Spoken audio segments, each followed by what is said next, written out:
క్షణం ప్రభుత్వం అప్రమత్తంగా ఉండి పనిచేస్తుంది.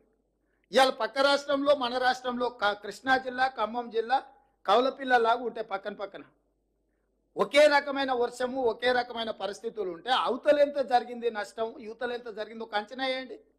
ఈ ప్రభుత్వం అప్రమత్తంగా ఉందో లేదో. అవతల నష్టం జరగడం కూడా బాధాకరం. అవతల జరిగి ఉండొద్దు, యువతల జరిగి ఉండొద్దు.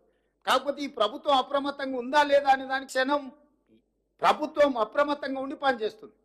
ఇవాళ పక్క రాష్ట్రంలో మన రాష్ట్రంలో కృష్ణా జిల్లా, ఖమ్మం జిల్లా కౌలపిల్లలాగా ఉంటే పక్కన పక్కన ఒకే రకమైన వర్షము, ఒకే రకమైన పరిస్థితులు ఉంటే అవతలెంత జరిగింది నష్టం, యువతలెంత జరిగిందో ఒక అంచనా వేయండి. ఈ ప్రభుత్వం అప్రమత్తంగా ఉందో లేదో. అవతల నష్టం జరగడం కూడా బాధాకరం. అవతల జరిగి ఉండొద్దు, యువతల జరిగి ఉండొద్దు. కాకపోతే ఈ ప్రభుత్వం అప్రమత్తంగా ఉందా లేదా అనే దానికి ప్రభుత్వం అప్రమత్తంగా ఉండి పనిచేస్తుంది. ఇవాళ పక్క రాష్ట్రంలో మన రాష్ట్రంలో కృష్ణా జిల్లా, ఖమ్మం జిల్లా కౌలపిల్లలాగా ఉంటే పక్కన పక్కన ఒకే రకమైన వర్షము, ఒకే రకమైన పరిస్థితులు ఉంటే అవతలెంత జరిగింది నష్టం, యువతలెంత జరిగిందో ఒక అంచనా వేయండి. ఈ ప్రభుత్వం అప్రమత్తంగా ఉందో లేదో. అవతల నష్టం జరగడం కూడా బాధాకరం. అవతల జరిగి ఉండొద్దు, యువతల జరిగి ఉండొద్దు.